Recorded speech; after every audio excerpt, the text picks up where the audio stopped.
Hello बच्चों, कैसे हो आप सब। आई होप आप सभी अच्छे होंगे। मेरा नाम है सुनील कुमार और आपका स्वागत है अपने यूट्यूब चैनल गुप्ता लेक्चर्स में। तो बच्चों, आज हम अपने टॉपिक को कंटिन्यू करेंगे जो हमने स्टार्ट किया था, केमिकल रिएक्शन एंड इक्वेशन, जो कि केमिस्ट्री पार्ट का चैप्टर नंबर 1 है। और उसमें भी हम न्यू टॉपिक स्टार्ट करेंगे आपका टाइप्स ऑफ रिएक्शंस। यानी अब तक के हमने जो 2 पार्ट्स जो भी हमने बैलेंस करना और रिएक्शंस को समझने तक, रिएक्शंस क्या होती हैं और इक्वेशंस क्या होती हैं, तब हम ये पता करेंगे कि आपके रिएक्शंस कितने टाइप्स के। चलिए बिना देर किए हम वीडियो को स्टार्ट करते हैं और देखते हैं कि आपके रिएक्शंस कितने टाइप्स की होती हैं। ओके बच्चों, तो देखते हैं आपका फर्स्ट जो आपका टाइप होता है क्या होता है, कॉम्बिनेशन रिएक्शन। और जो सेकंड टाइप है क्या होता है, डीकम्पोजिशन रिएक्शन। तो बात करते हैं फर्स्ट का, आपका कॉम्बिनेशन रिएक्शन क्या होता है कि अ रिएक्शन इन विच, आपका एक ऐसा रिएक्शन जिसमें 2 और more reactants combine to form a single product. Combination का मतलब क्या हुआ, जैसे नाम से पता चल रहा है, कॉम्बिनेशन मतलब एक साथ मिलके रहना। तो सिंपल सा मतलब ये है कि अगर आपके कहीं भी किसी भी रिएक्शन में 2 या 2 से ज़्यादा रिएक्टेंट्स या सब्सटेंस जो है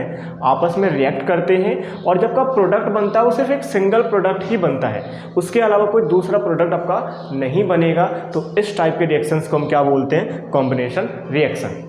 सिंपली कि आपके 2 और मोर देन 2 यानी 2 या 2 से ज़्यादा आपके रिएक्टेंट्स या सब्सटेंस होंगे, वो आपस में कंबाइन करते हैं, रिएक्शन करते हैं, और आफ्टर रिएक्शन जब का प्रोडक्ट बनता है वो एक सिंगल प्रोडक्ट ही होता है, उसके अलावा कोई और प्रोडक्ट नहीं होता, तो वो क्या होता है आपका कॉम्बिनेशन रिएक्शन। जैसे मैंने यहाँ पे एग्जाम्पल भी लिखा है कि CaO और प्लस H2O, इन दोनों ने कंबाइन किया और क्या बना लिया, CaOH का होल ट्वाइस। ठीक है, कैल्शियम ऑक्साइड ने वाटर के साथ रिएक्शन किया, क्या बना लिया, कैल्शियम हाइड्रोक्साइड बना लिया इसने, तो ये एक सिंगल प्रोडक्ट ही तो है। तो ये अब किसका आपका एग्जांपल हो जाएगा, कॉम्बिनेशन रिएक्शन का। ओके, बात करते हैं सेकंड का, डीकम्पोजिशन रिएक्शन। तो जो डीकम्पोजिशन रिएक्शन है आपका वो जस्ट अपोजिट है आपका कॉम्बिनेशन रिएक्शन का। यानी यहाँ पे 2 और 2 से ज़्यादा, 2 और मोर देन 2 आपस में कंबाइन कर रहे हैं तो एक सिंगल प्रोडक्ट बना रहा है। डीकम्पोजिशन रिएक्शन में क्या होता है कि कोई भी आपका एक सिंगल प्रोडक्ट है वो बाय रिएक्शन किसी भी तरीके से क्या हो रहा है कि अपने मतलब जो भी उसके प्रोडक्ट से वो मिलके बना हुआ उसमें क्या हो गया, वो ब्रेक हो गया। जिसमें क्या लिखा हुआ है कि a reaction in which a single reactant, एक सिंगल रिएक्टेंट है आपके पास, ब्रेक्स डाउन, टूट जाता है, टू फॉर्म 2 और मोर प्रोडक्ट। यानी आपका एक सिंगल प्रोडक्ट है, अब वो क्या हो रहा है, ब्रेक डाउन हो रहा है आफ्टर रिएक्शन 2 और मोर देन 2 प्रोडक्ट्स में, तो वो होता है आपका decomposition reaction, just opposite of combination reaction. ठीक है, जैसे एग्जांपल है हमारे पास CaCO3, कैल्शियम कार्बोनेट है हमारे पास, ये ब्रेक डाउन हुआ, किसमें हो गया, CaO प्लस CO2। ठीक है, यानी आपका एक सिंगल प्रोडक्ट है और 2 और मोर देन 2, 2 या 2 से ज़्यादा भी हो सकता है, इसमें 2 ही हैं, तो किसमें हो गया, डीकम्पोजिशन रिएक्शन। और जो डीकम्पोजिशन रिएक्शन होता है वो कई टाइप से आप कर सकते हो। जैसे मान लो आप इसमें इलेक्ट्रिसिटी फ्लो करा के करा सकते हो। ठीक है, आप सेकंड्स में क्या कर सकते हो, लाइट पास करा के, यानी आप सनलाइट में लेके जाओ, आप लाइट से क्या कर सकते हैं, रिएक्शन को हम कंप्लीट करा सकते हैं। या फिर आप इसमें और क्या कर सकते हैं कि आप इसमें रिएक्शंस अलग अलग टाइप से कर सकते हैं, जिससे कि आपका कोई भी एक प्रोडक्ट क्या हो, अपने 2 और मोर देन प्रोडक्ट्स में ब्रेक डाउन हो जाए। ठीक है, बात करते हैं नेक्स्ट।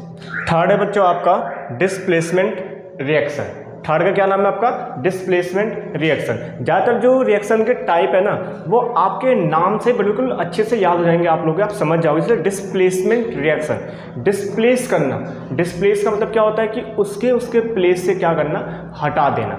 मतलब ये तो निकल के आता है हमारा नॉर्मल से लाइफ, अगर हम वर्ड को देखें डिस्प्लेस, डिस्प्लेस का मतलब क्या होगा कि किसी भी चीज़ को उसके प्लेस से क्या करना, हटा देना, वो डिस्प्लेस कहलाता है। तो सेम आपका यही करना है, इसमें क्या करना है कि when a more reactive element displaces less reactive element from its compound, यानी आपके पास इसमें 2 एलिमेंट्स होंगे, क्या होगा कि एक ऐसा होगा कि जो क्या होगा, मोर रिएक्टिव होगा, एक क्या होगा, लेस रिएक्टिव होगा। तो जो मोर रिएक्टिव एलिमेंट है वो लेस वाले रिएक्टिव एलिमेंट को उसके कंपाउंड से क्या कर देता है, डिस्प्लेस कर देता है और खुद उसके प्लेस पे चला जाता है। ठीक है, यानी क्या किया उसने, उससे डिस्प्लेस किया और वो खुद उसके प्लेस पे आ गया। जैसे हम क्या करते हैं, किसी की पोजीशन ले लेते हैं ना, कि हमने उससे हटाया, उसकी पोजीशन हमने ले ली। सेम वही है कि आप अगर ज़्यादा मोर रिएक्टिव है, जैसे जो एलिमेंट मोर रिएक्टिव है, ठीक है, वो क्या करता है, लेस रिएक्टिव वाले एलिमेंट्स को उसके प्लेस से हटाकर खुद उसके प्लेस पे चला जाता है। तो ऐसे टाइप वाले रिएक्शंस को क्या बोलते हैं, डिस्प्लेसमेंट रिएक्शन।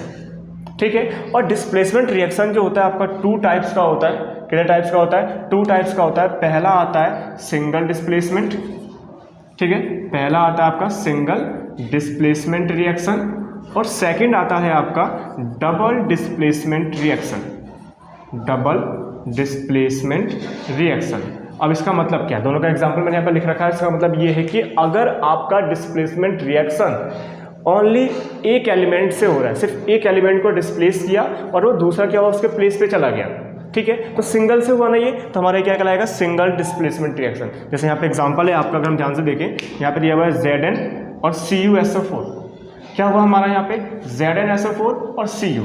कहने का मतलब ये कि इस Zn ने क्या किया? Cu को उसके प्लेस से हटाया और खुद उसके प्लेस पे आ गया, क्योंकि हमारा Zn जो होता है Cu से मोर रिएक्टिव होता है, इसलिए उसने उसके प्लेस से क्या कर दिया? डिस्प्लेस कर दिया और वो खुद उसके प्लेस पे चला गया। हमारा Cu बेचारा कैसा हो गया? बाहर चला गया, ठीक है। तो ये हो गया हमारा कैसा? Single displacement reaction. बात करें डबल डिस्प्लेसमेंट रिएक्शंस की, तो डबल डिस्प्लेसमेंट रिएक्शन में क्या होगा कि अगर एक एलिमेंट ने दूसरे एलिमेंट को हटाया, उसके प्लेस पे चला गया, तो जिसको हटाया वो क्या करेगा? वो पहले वाले एलिमेंट के पास आएगा। ये क्या करते हैं? वो अपने पोजीशन को इंटरचेंज कर लेंगे, अपने अपने पोजीशन को क्या करेंगे? तू उसके प्लेस पे चला जा, मैं तेरे प्लेस पे आ जाता हूँ। ऐसे अपने आप के अपने प्लेसेस को, अपने पोजीशन को क्या कर लेते हैं? वो इंटरचेंज कर लेंगे, आपस में बदल लेते हैं। तो उस टाइप में क्या आता है आपका? Double displacement reaction. जैसे आपका एग्जांपल यहाँ पे दिया हुआ है Na2SO4 आपका सोडियम सल्फेट है, BaCl आपका बेरियम क्लोराइड है, क्या हुआ यहाँ पे? BaSO4 बेरियम सल्फेट बन गया और NaCl आपका सोडियम क्लोराइड बन गया। यानी क्या हुआ यहाँ पे? Na ने Ba को हटाया, Na ने Ba को हटाया, Cl के साथ Na आ गया, और B ने क्या कर दिया? Na का प्लेस ले लिया। तो जो यहाँ पे SO4 के साथ क्या आ गया आपका? B, और Cl के साथ क्या आ गया आपका? N। तो इस टाइप के डिस्प्लेसमेंट को क्या बोलेंगे? जिसमें दोनों ही एलिमेंट आपस में डिस्प्लेस कर रहे हैं अपने प्लेस को, अपने पोजीशन को, तो उसे बोलते हैं डिस्प्लेसमेंट, और वो भी कौन सा? Double displacement reaction. बच्चों देखते हैं आपका नेक्स्ट टाइप है आपका oxidation and reduction reaction. Oxidation and reduction reaction, ठीक है। हम इसमें बात करेंगे ऑक्सीडेशन एंड रिडक्शन की। तो सबसे पहले बात करते हैं आपका ऑक्सीडेशन क्या होता है, ठीक है। तो ऑक्सीडेशन में क्या होता है? The process in which oxygen is added to a substance, यानी एक ऐसा प्रोसेस जिसके सब्सटेंस में ऑक्सीजन क्या हो जाए? ऐड हो जाए। ऑक्सीजन क्या हो रहा है? ऐड हो रहा है किसी भी प्रोडक्ट के अंदर, तो वो किस में आता है आपका? ऑक्सीडेशन रिडक्शन में। और यहाँ पे हम तीन यहाँ पे इसके डेफिनेशन से तो क्या देखेंगे? तीसरा भी आपका the process in which hydrogen is removed from a substance, या फिर किसी रिएक्टेंट में आपका हाइड्रोजन है और आफ्टर रिएक्शन क्या हो रहा है? वो हाइड्रोजन उससे अलग हो जा रहा है, तो उसे भी हम क्या बोलेंगे? ऑक्सीडेशन। यानी या तो ऑक्सीजन ऐड हो जाए या फिर हाइड्रोजन आपका रिमूव हो जाए वहाँ से, ठीक है, तो क्या बोल देंगे? ऑक्सीडेशन। थर्ड आपका आता है इसका कि the process in which a substance losses electrons. क्या होता है कि अगर आपका सब्सटेंस क्या कर रहा है? इलेक्ट्रॉन को लॉस कर रहा है, इलेक्ट्रॉन उसमें से क्या हो रहा है? कम हो रहा है, तो भी वो किसका एग्जाम्पल होता है आपका? किसका रिएक्शन होगा वो? ऑक्सीडेशन रिएक्शन का, ठीक है। जैसे एग्जांपल देखते हैं, आपका एग्जांपल यहाँ दिया हुआ है 2Cu + O2। जैसे हमारा ऑक्सीजन अलग है और ये क्या हो गया? इसके अंदर प्रोडक्ट के अंदर क्या हो गया? ऐड हो गया CuO, यानी आपका कॉपर ऑक्साइड बन गया यहाँ पे, और ये क्या हो गया? इसके अंदर ऑक्सीजन ऐड हो गया। तो ये एग्जाम्पल आपका किसका होगा? ऑक्सीडेशन का। यहाँ रिडक्शन का मैंने लिखा नहीं है, सिर्फ एग्जांपल इसलिए लिखा है क्योंकि आपका जो काम आपका ऑक्सीडेशन में है जस्ट अपोजिट आपका किस में आ जाएगा? रिडक्शन में। जैसे यहाँ पे ऑक्सीजन ऐड हो रहा है, तो इसका मतलब ये है कि इसमें ऑक्सीजन क्या होगा आपका? ऑक्सीजन आपका इसमें क्या हो जाएगा? रिमूव होगा, ठीक है। यहाँ पे हाइड्रोजन रिमूव हो रहा है, तो यहाँ पे हाइड्रोजन क्या होगा आपका? ऐड होगा। हाइड्रोजन क्या होगा? ऐड होगा, ठीक है। और अब इसमें क्या हो रहा है कि इलेक्ट्रॉन का लॉस हो रहा है, तो इसमें क्या होगा? इलेक्ट्रॉन क्या करेगा? आप ये गेन करेगा, यानी इलेक्ट्रॉन इसमें बढ़ेगा, कम नहीं होगा। तो जस्ट अपोजिट ऑफ ऑक्सीडेशन, ठीक है। और एक आपका टॉपिक इसमें और आता है छोटा सा, जिसे हम बोलते हैं रेडॉक्स रिएक्शन। इसे बोलते हैं क्या? Redox reaction. तो रेडॉक्स रिएक्शन एक ऐसा रिएक्शन है जिसमें आपका ऑक्सीडेशन और रिडक्शन दोनों ही रिएक्शन सेम टाइम पे हो रहा हो, एक साथ हो रहा हो, तो उस रिएक्शन को बोलते हैं रेडॉक्स रिएक्शन। ओके, तो ये था आपका 4 टाइप। नेक्स्ट बात करते हैं। ओके बच्चों, देखते हैं आपका नेक्स्ट 5th है आपका एक्सोथर्मिक एंड एंडोथर्मिक रिएक्शन। दोनों एक साथ ही एक ही टाइप में है, एक्सोथर्मिक एंड एंडोथर्मिक रिएक्शन। इसको समझाने से पहले मैं आपको एक छोटा सा टॉपिक समझाना चाहता हूँ। जैसे अगर मैं इस एक्सो से देखूँ, एक्स मतलब एग्जिट, अगर मैं एक्स से ये बोल दूँ कि एग्जिट करना, और एंडो से EN से मैं मतलब मैं ये कह दूं कि एंटर करना, तो क्या मतलब निकल जाता है, एग्जिट मतलब बाहर निकलना और एंटर मतलब अंदर आना, ये चीज़ होता है। दो मतलब से हमारे निकल के आ रहे हैं। तो सिंपल सा मतलब ये है कि एक्सोथर्मिक रिएक्शन एक ऐसी रिएक्शन होती है जिसमें आफ्टर रिएक्शन आपकी हीट क्या होती है, प्रोड्यूस होती है। आप कोई भी रिएक्शन कंप्लीट कराते हो, रिएक्शन में प्रोडक्ट बना, प्रोडक्ट के साथ साथ आपकी हीट भी प्रोड्यूस अगर हो, हीट भी बाहर निकले, हीट भी एग्जिट हो, ठीक है, हीट भी क्या हो, एग्जिट हो, तो उस रिएक्शन को बोलते हैं एक्सोथर्मिक रिएक्शन। ठीक है, जैसे एग्जांपल आपके यहाँ दिया हुआ है कि CH4, ठीक है, और आपका क्या हुआ 2O2, इन्होंने आपस में रिएक्शन करी, CO2 और वाटर बना, और साथ में आपका क्या इसमें रिलीज हुआ, हीट। आपका प्रोडक्ट के साथ क्या आ रहा है, हीट आ रहा है, तो हीट भी एग्जिट हो रहा है, हीट भी बाहर निकल रहा है, हीट भी प्रोड्यूस हो रहा है आपका, तो ये क्या कहलाएगा आपका exothermic reaction. Okay, I think मेरे हिसाब से आपको समझ में आ गया होगा। दूसरा है आपका एंडोथर्मिक रिएक्शन, तो सेम वही जैसे इसका अपोजिट, कि आपको किसी भी रिएक्शन को कंप्लीट कराने के लिए अगर उसको हीट आपको क्या करना पड़ा, देना पड़ रहा है, यानी वो हीट क्या कर रहा है, एब्जॉर्ब कर रहा है, जस्ट आफ्टर वो क्या कर रहा है, अपने रिएक्शन को कंप्लीट कर रहा है।